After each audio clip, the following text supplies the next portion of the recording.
Hi guys, so in today's video I thought I would talk about the subject of cutting cats' claws. Now claws can be very problematic when it comes to having a cat in the home. They can end up scratching furniture and damaging items that you may not want them to damage. You may also end up getting some nasty scratches yourself, but that's all just part of owning a cat. Now there are different ways that you can encourage your cat to wear their claws down, such as using scratching posts, but the surefire way of making sure you don't get scratched and your furniture doesn't get damaged is simply by cutting your cat's claws on a regular basis. Now I'd like to say up front that I am completely against declawing your cat. It is a very cruel process, and I do believe that most owners who declaw their cats probably don't actually know what the process involves and assume that it's a normal and cruelty-free process. It really isn't. When you come to declawing a cat, it's not just removing the claws themselves, they actually have to remove the first knuckle of every toe. So that is up to that joint in your finger. Imagine losing the tops of every single one of your fingers, and then you can kind of get an idea of just how cruel it is. Declawing your cat can also lead to your cat having many different problems, including anxieties and having litter training problems, as walking in the litter tray may become quite painful for them. So declawing is just not something I would ever consider. It's not something I would ever recommend, and it's definitely something that if you guys have been considering it, you should really look into what declawing actually is, because then you would see how unfair it is for the cat and how unnecessary it really is. Cutting your cat's claws is a very easy process once you've had a bit of practice with it. You don't have to cut them all the time. I only cut Bertie's claws once every 2 weeks or so, so it isn't that often. You should start cutting your cat's claws from as young of an age as possible. The younger you start, the easier it'll be for them to learn that cutting their claws is perfectly fine. It's not a stressful situation, and it'll be a lot easier for you to do it when they're an adult. It is still possible to train an adult cat to be okay with claw clipping. It just might take a little more effort. And what I'm going to be doing today is sharing with you the tips I have for successfully cutting your cat's claws without you getting scratched and without your cat getting upset with you. So the first important thing is to know what to cut. Now, the entire claw cannot be cut because there are nerve endings in there, and if you cut too much, you will cause some pain to your cat and you may cause some bleeding as well. Now, if you look at a cat's claw, you'll be able to see where you should and shouldn't cut. There's a little pink bit in the back of the claw. This is called the quick. This is where all the nerves are. This is what will hurt if you cut it. And all the white stuff in front of the quick is the safe area. That's where you can cut, and all you really need to do is just cut off the end of the white part of the claw, and that is going to get rid of the sharpness.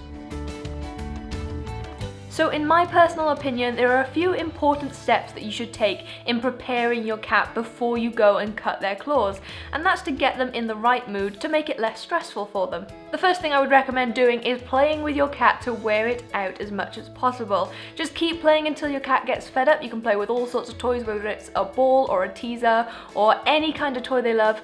Just play with anything, get them all excited, get them all worked up. This will also help to calm them down later. After playing with your cat, give them a nice big bowl of food. Again, this will help to calm them down, and it'll also help in the long term for the cat to associate claw clipping with nice things such as playing and food. Once your cat has been played with and fed to the max, you should find that they start to get a little bit sleepy and they probably want to find somewhere to lay down and rest. Watch your cat to see where it goes to rest, and once it's settled down, give them about 10 or 15 minutes just to get them into more of a sleepy mood.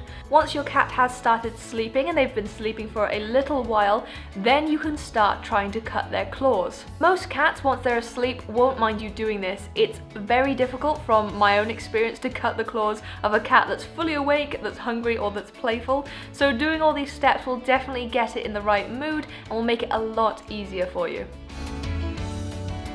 Now, when it comes to actually cutting the claws, the first thing I would recommend doing is just stroking your cat's paws to make sure they're comfortable with you touching them. Just stroke them along the top and along the base, around the pads, and anywhere that you're going to be touching while you're doing the cutting. The next step is to take one of the paws and to gently press on the toes with your thumb. You don't need to press too hard for this and it won't be uncomfortable for your cat, but what it will do is allow the claw to come out naturally. Once the claw is fully extended, you'll be able to see how much you need to cut and where the quick is so that you can avoid it.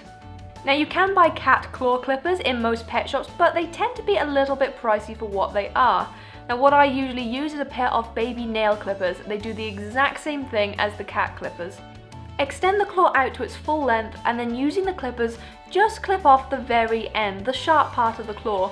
You may only need to take a few millimeters off, you may need to take a little bit more depending on how long your cat's claws are, but just cut them back until you're happy and make sure you don't get too close to that quick. If your cat starts getting uncomfortable with what you're doing, take a step back, give them a moment to settle down again, and then try again in a few minutes. There's no rush to do it straight away. Sometimes when you first start clipping claws, it may take a couple of days to get all 4 paws done, but that's okay because there's no rush, and the important thing is not letting your cat get too stressed. The more relaxed and the more pleasant this process is, the easier it will be able to do in the future. So those are my tips for cutting a cat's claws without getting yourself scratched and without upsetting your cat. Those tips work really well for me, so I hope they will work well for you guys too. If you found this video helpful, don't forget to leave a thumbs up. You can also share it with your friends and subscribe to us if you haven't already. Also, don't forget to check out the description box for even more links and information. Thank you so much for watching this video, guys, and I'll see you next time. Bye bye!